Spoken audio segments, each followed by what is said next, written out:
Low, the new levies will make Kenya's industries less competitive while raising the cost of commodities. Jasmine Murani reports.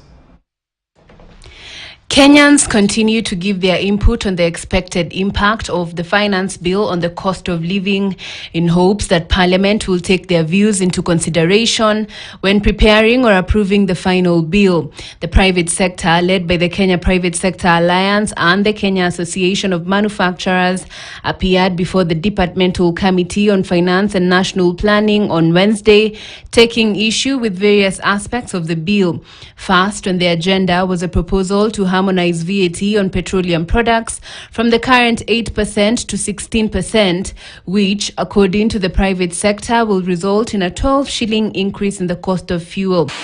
The private sector noting that a fuel hike will impact on the cost of goods, with transport and production costs being passed on to consumers. This additional tax on petroleum products, do you want to put this burden on Wanjiko in addition to the current food prices crisis, current inflation, current escalation of products of prices of petroleum products across the globe? And remember, the global fuel prices is likely to increase rather than reduce. So it means that 12.56 will not be 12, it will be probably 16, 17 or 18 in the next subsequent month. To further compound matters, the private sector took issue with the proposed introduction of Export Development and Investment Levy on imported steel, paper, plastic, paint and clinker, among other imports. Stakeholders argue that the levy will increase taxation on key industrial inputs to 24%, which is 13% more than the rest of the East African community, effectively making locally produced value-added or assembled goods uncompetitive. It levies imports on raw materials. So the philosophy itself, there is a fundamentally something very wrong with that philosophy. Number one, we are not even clear what is the products that are being exported. So this is a theory of unrelated things.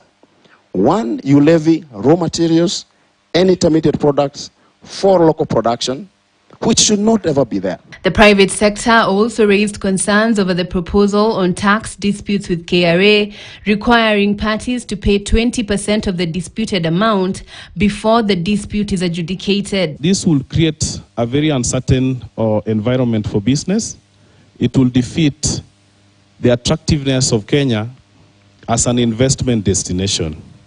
How would someone go into a market where you are really not sure how tax disputes will be handled, where you have to pay 20%, whether you dispute those taxes before they are even looked at by an independent body, you have to put to the table 20% of those taxes. The Committee on Finance and National Planning will continue to hear the views and proposals of different stakeholders on the finance bill before making its recommendations to the Budget and Appropriations Committee ahead of the budget reading on 15th June. Jasmine Murani.